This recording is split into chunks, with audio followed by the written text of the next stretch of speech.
Hi friends, welcome to my farms. నా పేరు కిరణ్. నా ఛానల్ ఫస్ట్ టైం చూడండి, ప్లీజ్ సబ్స్క్రైబ్ చేసుకోండి, అలా గంట సింబల్ యాక్టివేషన్ చేసుకోండి. సో మనం లాస్ట్ వీడియోలో అయితే గోట్స్లో ఏమేమి పాయింట్స్ ఉంటాయో అండ్ అది ఎవరు పెంచితే బాగుంటుంది, సో అండ్ ఎలాంటి పద్ధతులు ఉంటాయి పెంచడానికి అనే పాయింట్స్ అయితే తెలుసుకున్నాం. ఆ పద్ధతులలో ఫస్ట్ పద్ధతి వచ్చేసి stall feeding, and second one వచ్చేసి semi intensive, and third one వచ్చేసి అవుట్ గ్రేజింగ్. సో ఈ మూడు పద్ధతులను అయితే మనం ఎనిమల్స్ పెంచవచ్చు. సో ఇంకే విషయం ఏంటంటే, నాకు షీప్స్ గురించి అసలు ఐడియా లేదు, అంటే బేసిక్ తెలుసు బట్ నాకు ఎక్స్పీరియన్స్ లేదు, నేను దగ్గరగా చూసింది చేసింది.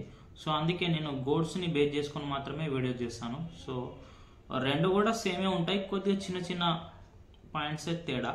సో గోడ్స్ని బేస్ చేసుకొని అయితే నేను వీడియో చేస్తాను. సో ముందుగా ఈ మూడు పద్ధతుల్లో మనం ఏ పద్ధతిలో పెంచితే మనకు తొందరగా సక్సెస్ అయ్యే ఛాన్స్ ఉంది అండ్ ప్రాఫిట్స్ వచ్చే ఛాన్స్ ఉంది, తొందరగా ఎనిమల్స్ సెట్ అయ్యే ఛాన్స్ ఉంది అనేది తెలుసుకునే ముందు ఇక్కడ ఫస్ట్ ఆఫ్ ఆల్ యాజమాన్య ఎంపిక, సెకండ్ బ్రీడింగ్ ఎంపిక.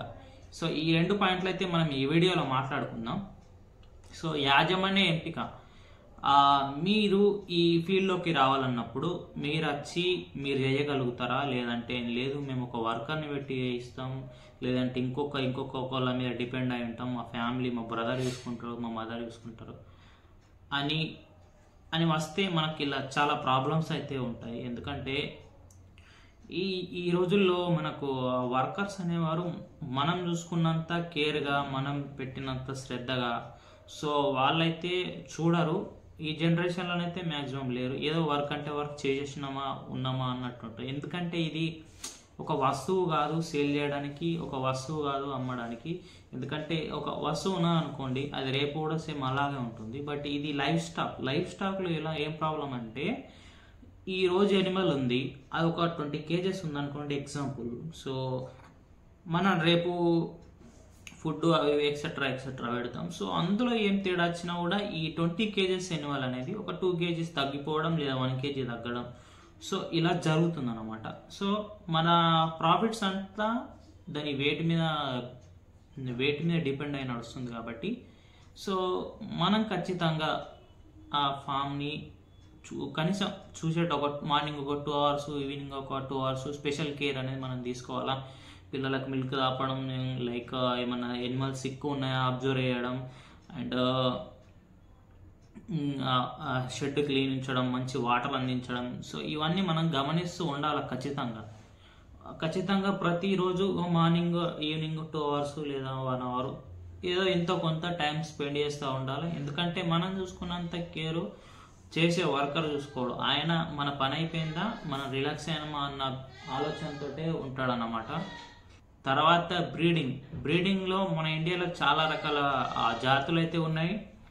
అందులో జమునాపురి కావచ్చు, బార్బరీ కావచ్చు, ఉస్మానాబాదీ, బీటల్, షిరోహి, బోయర్, బ్లాక్ బెంగాల్, ఇలా చాలా రకాల బ్రీడ్స్ అయితే అవైలబుల్ ఉన్నాయి. బట్ మనం బ్రీడ్ ఎంపిక ఎలా చేసుకోవాలంటే, నేను నా ఎక్స్పీరియన్స్ ప్రకారం ఒకటి షేర్ చేసుకుంటా. సో ముందుగా మనం ఈ ఫీల్డ్లోకి వచ్చినప్పుడు go to the local breed, మన లోకల్లో ఏదైతే అవైలబుల్ ఉందో సో దాంతో వెళ్తే మనకి ఈజీగా ఉంటుంది. ఎందుకంటే అది మన టెంపరేచర్ కావచ్చు, మన పరిస్థితులకు కావచ్చు అలవాటై ఉంటుంది కాబట్టి మనం దాన్ని ఈజీగా హ్యాండిల్ చేసే అవకాశం ఉంటుంది. లైక్ ఎక్కడి నుంచో మనం మంచి బ్రీడ్లు తెచ్చేసి అది ఓవర్ వెయిట్ పెరుగుతుంది, బాగా గ్రోత్ పెరుగుతుంది అని అనుకుంటాం, కానీ వాటికి మార్కెట్లో వాల్యూ ఉండదు. ఫస్ట్ ఆఫ్ ఆల్ మన దగ్గర మన తెలంగాణలో చూసుకున్నట్టయితే ఈ పొచ్చమలు లైక్ అమ్మవారికి అవి బలులు ఇస్తూ ఉంటారు కాబట్టి వాళ్ళు ఖచ్చితంగా చూజ్ చేసేది black and local. So black colour ఉండాలా, లోకల్ గోడ్స్ ఉండాలా, సో వీటికి బాగా ప్రిఫరెన్స్ ఇస్తారు. సో మన మార్కెట్ని బేస్ చేసుకొని లోకల్కి వెళ్తే బెటర్. అండ్ ఉస్మానాబాద్ వచ్చేసి మనకు తెలంగాణ కావచ్చు, మహారాష్ట్ర కావచ్చు, కర్ణాటక, ఇది కొద్దిగా ఈ టెంపరేచర్ కావచ్చు ఇక్కడ పరిస్థితులు కాబట్టి తట్టుకుంటుంది. అండ్ 2 kids అయితే మనకి ఇస్తుంది. అండ్ స్టాల్ ఫీడింగ్లో తొందరగా సెటిల్ అయ్యే అవకాశం అయితే మనకి బ్రీడింగ్లో అనిపిస్తుంది. సో మనకు మార్కెటింగ్ కలర్ మీద కూడా బేస్ అయి నడుస్తుంది, ఇది ఒక్కటి గమనించగలరు. సో నేను చెప్పేది ఏమన్నంటే, ఈ వీడియోలో లోకల్ బ్రీడ్తో వెళ్ళండి, మీకంటూ ఒక ఎక్స్పీరియన్స్ వస్తుంది, మీకంటూ ఒక మార్కెటింగ్ ఎలా జరుగుతుంది ఐడియా వస్తుంది. సీజనల్ వ్యాధులు ఇవన్నీ ఒక ఎక్స్పీరియన్స్ వచ్చిన తర్వాతనే మీరు ఎక్స్పెరిమెంట్ చేయండి. డిఫరెంట్ టైప్స్ ఆఫ్ బ్రీడర్స్ తెచ్చుకొని ఒక ఎక్స్పెరిమెంట్ చేయండి, అప్పుడు వర్కౌట్ అవుతుంది. కానీ స్టార్టింగ్లోనే హెవీ బడ్జెట్ పెట్టేసి బయట స్టేట్ నుంచి, రాజస్థాన్ నుంచి షిరోహి కావచ్చు, బోయర్ కావచ్చు, సో ఇవి మంచి బ్రీడ్సే, హెవీ వెయిట్ వస్తాయి. బట్ మన దగ్గర మార్కెట్లో డిమాండ్ చాలా తక్కువ ఉంటుంది వీటి మీట్కి, ఎందుకంటే లోకల్ వాటికి ఎక్కువ ప్రిఫరెన్స్ ఇవ్వడం జరుగుతుంది. సో ఇదండి బ్రీడ్ సెలెక్షన్. బ్రీడ్ కూడా ఒక ఆలోచించి తీసుకోవాల్సిన అవసరం ఎంతో ఉంది. సో షీప్స్కి వచ్చేసరికి కూడా నెల్లూరు జుడిపి కావచ్చు, ఇంకా రకరకాల షీప్స్ ఉంటాయి. అదైతే కొన్ని 2 kids ఇచ్చే షీప్స్ కూడా ఉంటాయి, నాకు ఐడియా లేదు. బట్ షీప్స్ విషయానికి వస్తే అది కూడా మీకు మార్కెట్లో ఏ షీప్కు డిమాండ్ ఎక్కువ ఉన్నది, లోకల్ షీప్ ఏది ఉంటుంది దాంతో అయితే వెళ్ళండి. సో నెక్స్ట్ వీడియోలో ఇంకొక కొత్త టాపిక్ గురించి చెప్తా. Thank you.